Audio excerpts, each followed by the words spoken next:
অনেকদিন হয়ে গেল আয়োজন করে কোনো মাখানি করা হয়নি, এজন্য আমরা চিন্তা করলাম যে আজকে আমরা একটা মাখানি করব। এজন্য সেই ভিডিওটাও তৈরি করলাম যাতে আপনারা দেখতে পারেন যে গ্রামের যে মাখানি করার যেটা মজা, সে মজাটা হয়তো শহরের কেউ জানে না, শহরে কেউ পারে না। আর যারা গ্রামে থাকে তারাই একমাত্র বলতে পারবে যে গ্রামে সবাই মিলে একসাথে মাখানি করার মজাটাই কি আলাদা, মজাটা একেবারে আলাদা, একেবারে ভিন্ন। প্রথমে আমাদের কাজ হচ্ছে বিভিন্ন জায়গা থেকে মাখানি যে জিনিসগুলো সেগুলো আমাদেরকে সংগ্রহ করতে হবে। তো এই জন্য আমরা চলে গেলাম একটি পেঁপো গাছের নিচে। তা আমরা দেখে শুনে ভালো করে 2টা পেঁপো নিয়েছি এখান থেকে। তো ওখান থেকে পেঁপো নিয়ে আসলাম, আরেকটা গাছ থেকে একটা মাত্র লেবু নিয়েছি, কারণ এই লেবুটাই বতি ছিল, আর কোনো লেবু সেরকম বতি নেই। আমাদের কাছে ছিল কিন্তু আমাদের কাছে এগুলো বতি হয়ে সেগুলো খাওয়া হয়ে গেছে। এবার কাজ হলো আমরা পাড়া। ছোট ভাইকে তাড়াতাড়ি গাছে উঠে দিলাম আমরা পড়ার জন্য। আমরা বেশি পাইনি, কিন্তু যেগুলো পেয়েছি আমরা সাইজগুলো অনেক বড় বড়, হয়তো ক্যামেরায় অত ভালোভাবে বোঝা যাচ্ছে না, কিন্তু আমরা সাইজগুলো আসলে অনেক বড় বড়। এজন্য আমরা চলে গেলাম চাষের জমিতে, মানে পেয়ারা যেখানে চাষ করে, এই পেয়ারা চাষের জমিতে অল টাইম পেয়ারা থাকে। এখানে আপনাদেরকে একটা ছোট্ট টিপস দিই, যখন বাজার থেকে পেয়ারা কিনবেন চেষ্টা করবেন মাঝারি সাইজের পেয়ারা কেনার জন্য। বেশি বড় পেয়ারা কিন্তু মিষ্টি হয় না, যেগুলো মাঝারি সাইজের পেয়ারা হয় সেই পেয়ারাগুলো কিন্তু অনেক বেশি মিষ্টি হয়। তো আমরা এখান থেকে দেখে দেখে কয়েকটা মাঝারি সাইজের পেয়ারা নিলাম, 4-5টা হবে হয়তো। এই যে আমাদের সব সরঞ্জাম এক জায়গায়।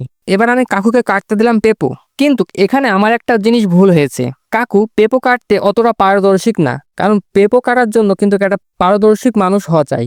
যাই হোক, ভুলটা আমারই ছিল। আর এই পাশে লেবু আর আমড়া কাটতে শুরু করলাম আমি।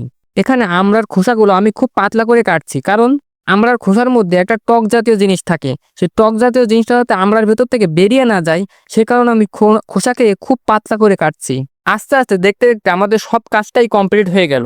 এসব মাখানি করতে আমি খুবই পারদর্শী, কারণ আমি নিজে নিজে যখন খেতে ভালো লাগে তখনই আমি মাখানি করা শুরু করে দিই, কাউকে কিছু করার প্রয়োজনই পড়ে না। মাঝে মধ্যে আম্মু একটু শুধু ওই বাটনাটা বেটে দেয়। সব জিনিসগুলোকে এক জায়গায় করা হচ্ছে। এবার দিয়ে দিলাম এর ভেতরে আমি মশলা, কিন্তু মশলাটার পরিমাণ কম হয়ে গেছে, কিন্তু সমস্যা নেই, এখানে শুকনো ঝাল আছে যথেষ্ট পরিমাণে, যে কারণে ঝালের কোনো অভাব এখানে হবে না। বরাবরের মতন আমাকেই মাখাতে হচ্ছে। আসলে এই বিশেষ করে শুকনো ঝাল দিয়ে যখন মাখাতে যাবেন তখন কিন্তু আপনার মাখানোর পরে হাতে যে লেগে থাকে, যে কারণে হাত কিন্তু জ্বলবে অনেক সময় ধরে, মানে প্রায় 2-3 ঘন্টা ধরে জ্বলবে।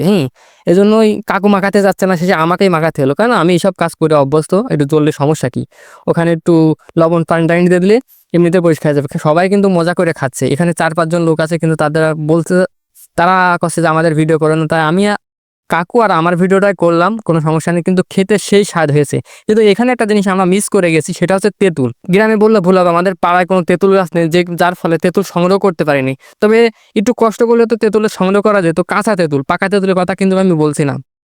এর ভিতরে যদি কাঁচা তেঁতুল দেওয়া যেত, জিনিসটা যে পারফেক্ট হতো, পারফেক্ট, কোনো কিছুই কমতি নেই, শুধু কাঁচা তেঁতুলের কমতি ছিল। তবে যাই হোক, খেতে অনেক ভালো লাগছে, আর অনেকদিন পরে এরকম একটা ভিডিও করতে পেরে বা অনেকদিন মজা করে খেতে পেরে অনেক ভালো লাগছে। এটা এরকম আমরা মজা করে খেয়েছি বোধহয় আমাদের 4-5 বছর আগে। করোনার ভিতরে অনেক বেশি পরিমাণে খাওয়া হয়েছে, কিন্তু 21 সালেও খাওয়া হয়েছে। কিন্তু আমাদের যে পাড়ার আমাদের যাতে ইয়াং জেনারেশন ছিল তারা আস্তে আস্তে সব বিদেশ চলে গেছে। আমি আর কাকু একমাত্র পাড়ার ভিতরে আছি, যে কারণে আমাদের এই ধরনের কাজগুলো খুব কম করা হয়। আগে যখন সবাই একসাথে ছিলাম তখন কিন্তু খুবই করা হয়েছে। মাঠে চলে যেতাম, তখন এরকম আয়োজন করে করতাম না। আমরা জিনিসপত্র মাঠে চলে যেতাম, কাশি, ঝাল, লবণ, তেল এসব নিয়ে মাঠে চলে যেতাম, যে মাঠে মাখায় খেতাম। ঠিক আছে, এরকম বাড়ির পরে কোনো কাজ আমরা করতাম না। তো যাই হোক, অবশেষে জিনিসটা অনেক ভালো লাগলো। আপনাদেরকে যদি ভালো লাগে থাকে তাহলে অবশ্যই ভিডিওটা লাইক এবং চ্যানেলকে সাবস্ক্রাইব করে রাখুন। আর যারা পেজ থেকে দেখছেন অবশ্যই পেজকে ফলো দিয়ে রাখুন।